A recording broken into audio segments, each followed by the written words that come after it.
So you don't want to think about your twin flame, but you're still thinking about them. Been there, done that. I'm going to tell you why you're still thinking about your twin flame.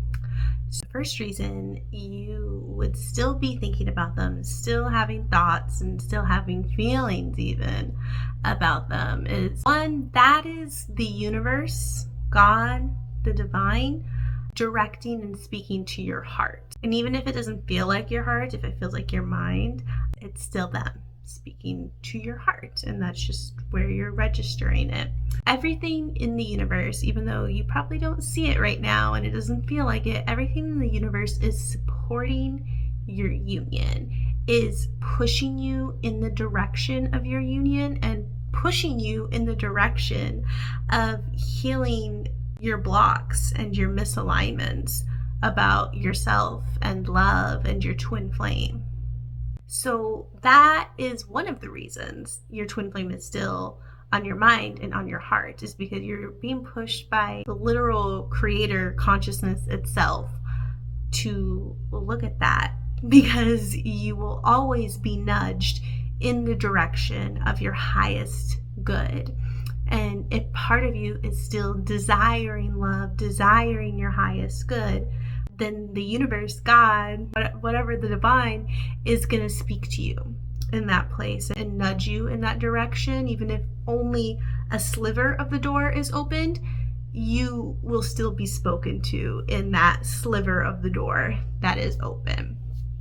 The second reason you would still be thinking of your twin flame is, and a lot of people just don't understand this one, but you and your twin flame are one, right? And that's why even if you've tried to cut the cord, it doesn't really work because you're one with your twin flame. You share one consciousness with them, that no matter what choices you make, that part doesn't change. So you can always feel your twin flame and feel where your twin flame's at, and they can always feel you and feel where you're at too.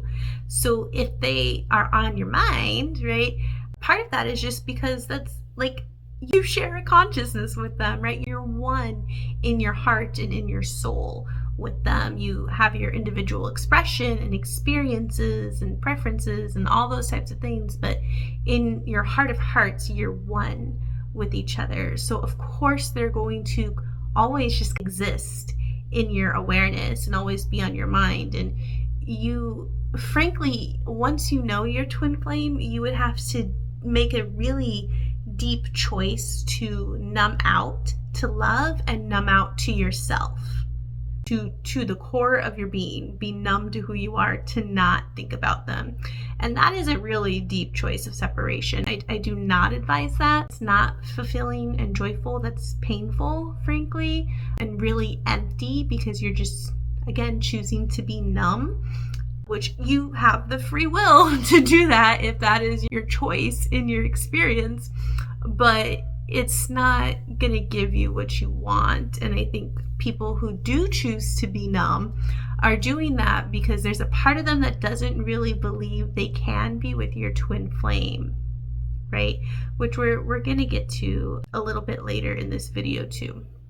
The third reason you would still be thinking of your twin flame is because whether you want to admit it or not, you do still want to be with them, right? There, that genuine part of your heart is still calling for love.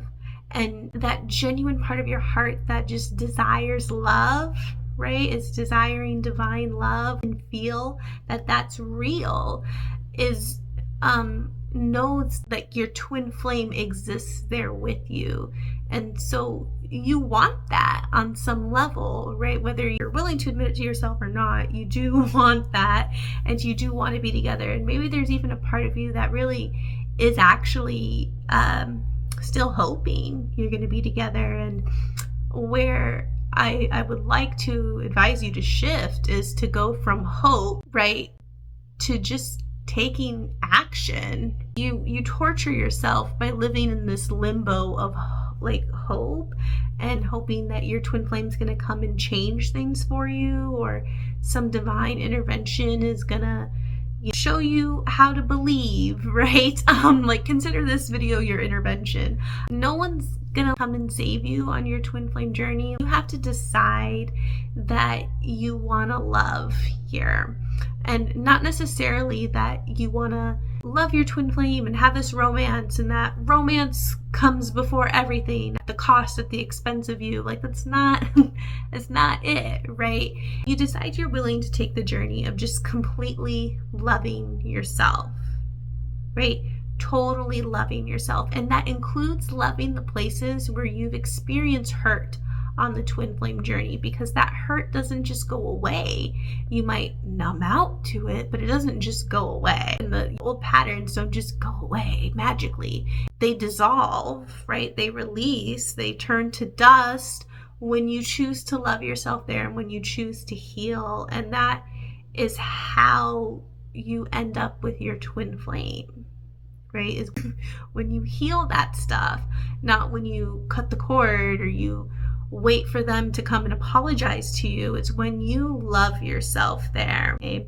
And that is what I do with my clients. That is what I do with myself. That is what many successful twin flame unions do, is they simply love themselves and they heal through their triggers. And that is their action. That is their surrender. And that is how they keep and maintain their harmonious twin flame unions too. So that is what I want to leave you with, is the part of your heart that does still want to be together with your twin flame is speaking right now. And I'm here to tell you, in that place, it is possible, but you have to let go of your stubbornness and your need to be self-righteous about this journey and whatever happened between you and your twin flame, and just empty your cup and just heal where the wound is, right? Just love yourself where the wound is. And when you're humble and you're surrendered and you're willing to heal, that is when you go the fastest on your twin flame journey, is when you just relax, surrender to the process. So if you are ready for that, below you can find out how to work with me, and we can meet in an introductory session and get a handle on where you're at in your journey, what kind of blocks are coming up, and we can design a solution for you, right, to support you on your twin flame journey. So I will see you in the next video or in an intro session.